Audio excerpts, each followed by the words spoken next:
Hello, my name is Lizzie. Each fortnight I'm encouraging you to take some time out for your well-being through doing some origami. It's a lovely way of just getting really focused, thinking about something completely different and hopefully forget about everything else. So this week I thought I'd bring along this lovely traditional fold of an owl, and it rather wonderfully involves a pair of scissors as well, which I think is really quite Japanese because actually cutting can be involved as well.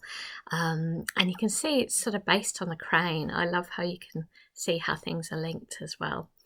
So I thought this is quite autumny as well. It's a lovely time of year. So if you grab yourself a piece of paper, and I will show you how to fold your very own wise owl.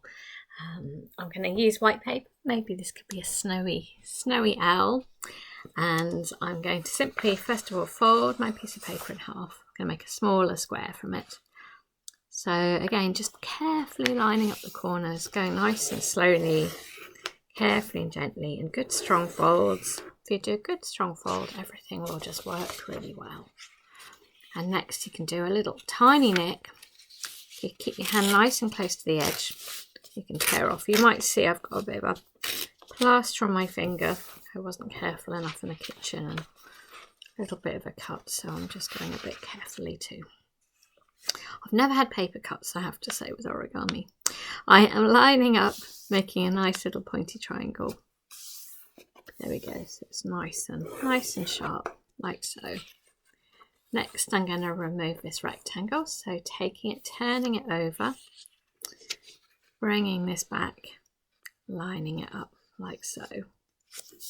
That's it. Looks like a Robin Hood's hat. Good strong fold. And then you should be able to do a little tiny nick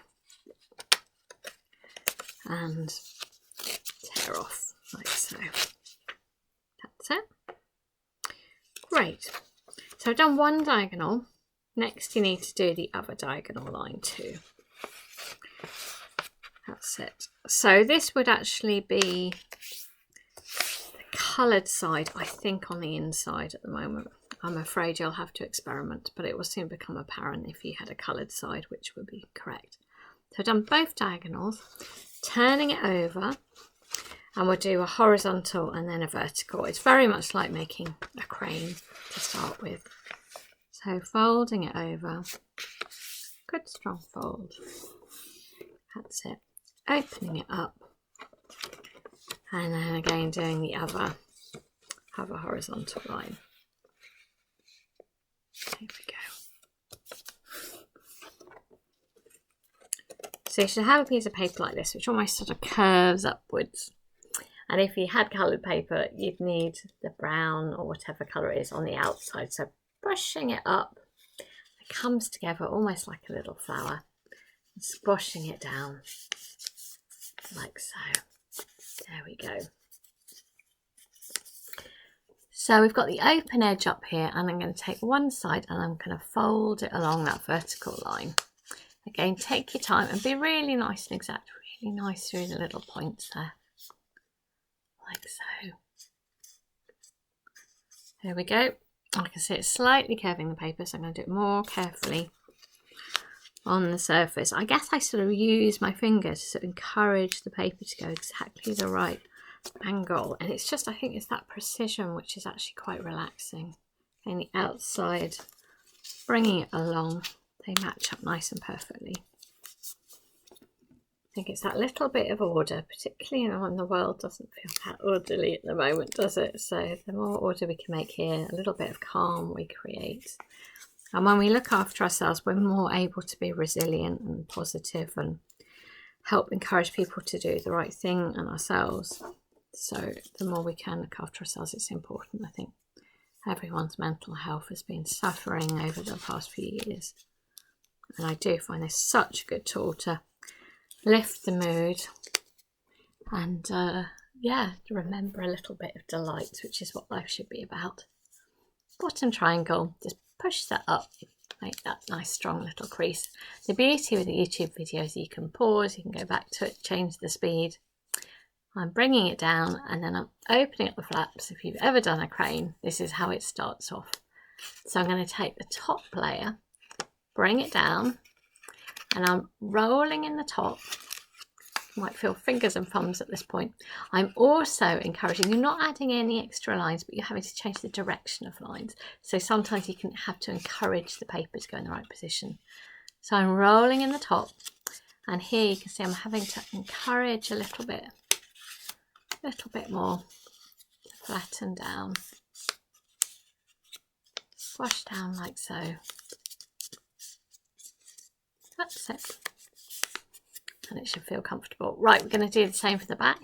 Again, holding onto that triangle, opening up the sides, lifting up the top, rolling it down, bringing in the sides.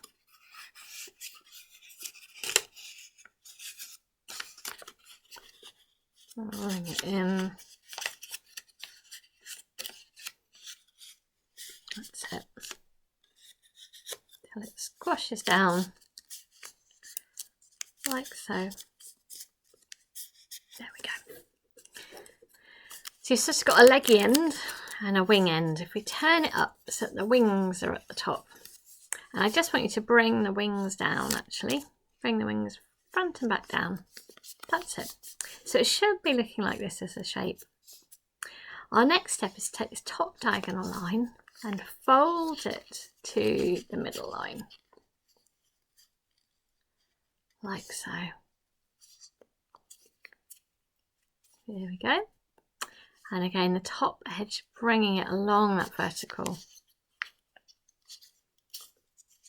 That's great. I think I need to see what I'm doing. I recommend too that you fold on the solid surface, it will make it easier. There we go. I'll turn to the back, same thing again, this top edge, bringing it to the vertical line. Okay, be nice and exact. There we go, and the same with the other edge, bringing that to that vertical line.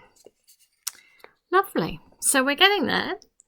Next we're going to bring out the wings. Now the wings are there, they're just tucked in at the sides.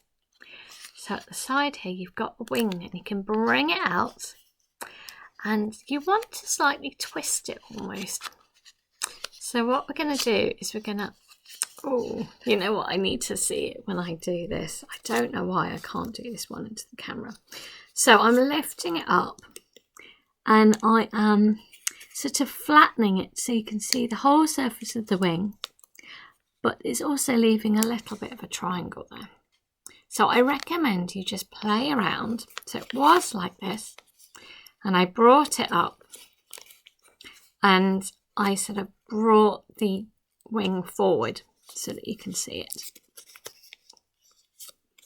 That's it. So you're sort of giving as bigger wings as possible. So that's that side. So it should look something like that. And you're going to do the same on the other side. Again, lifting this up. And again, I'm going to need to see what I'm doing. For some reason, I just cannot do this into the camera. So again, it's lifting it up and sort of squashing it. I think this is the trickiest step of this. But you will get there. Take your time, as I am trying to do as well. So just play around until you're happy and then squashing it. So hopefully you have a sort of an interesting winged looking creature like that. I hope that's working for you so far. So take those wings and push them out and sort of flatten them towards you, and you end up with a little bit there, which gives a feeling a bit more of the wing coming up and over. Right, next we're going to work on the head, and if you take the top and you just fold it down, and it quite easily, I think it will always go in that same position, you just push it down like so.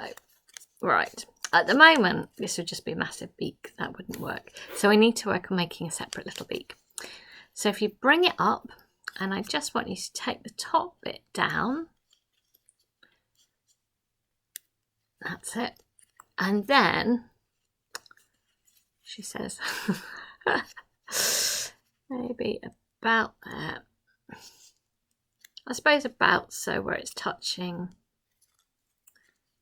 touching about there. It is an approximation. And then if you leave behind a tuck, so I'm leaving behind a tuck, and it's so that the beak ends up a bit separate. So like that. So just to recap, I took this and I folded it down, squash, opened it up, and then I took the top and I brought it down to about that middle point, and I left behind a little tuck like that. So I've just given the lines really. That's it for now. So hopefully, you can then, she says, use the lines that you've got, but you should be able to have that little brow with the little tuck that you've made. You can always go over these lines.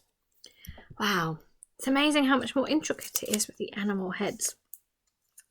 So you've got the little brow, and then you're leaving behind the little beak. So like that.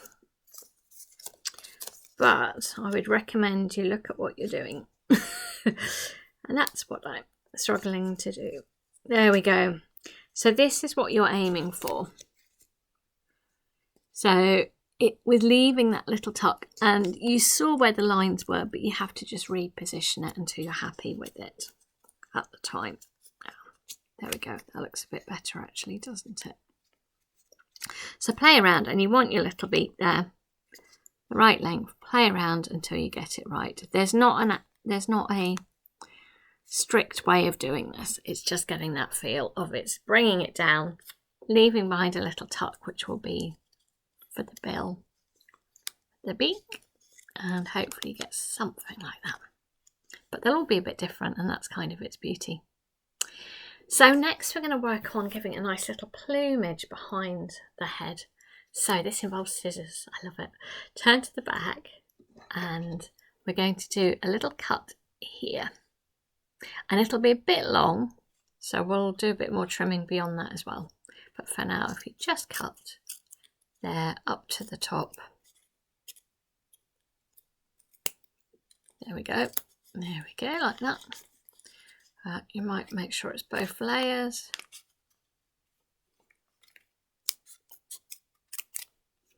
There we go, so it sort of releases it quite high there. It's a bit too big, so we're going to have to trim a bit further.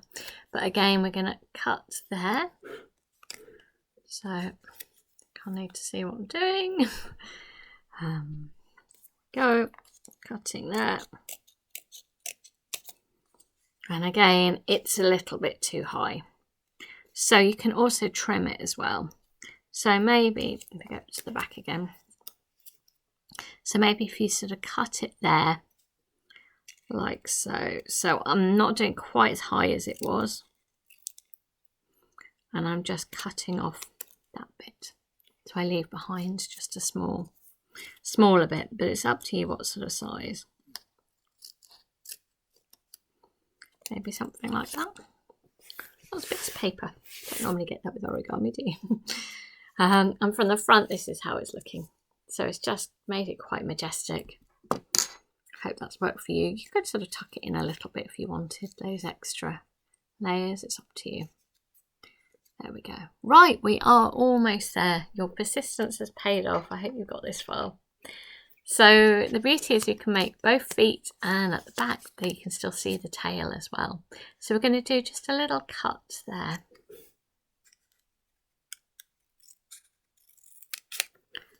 Like so. And then all you need to do is take this and bring out the foot. So it's down there, bringing it out to the side. So this is horizontal, like a little foot. And it also reveals the tail behind, which is rather lovely. And again, I'm squashing it there, and I guess just trying to do it so it's equal. There you go. You've hopefully got a very majestic, beautiful owl. Like so. I hope that's worked for you, and I hope it will inspire you. The beauty of nature and thinking about owls at night. Take care. Hope you're keeping cozy. Bye bye.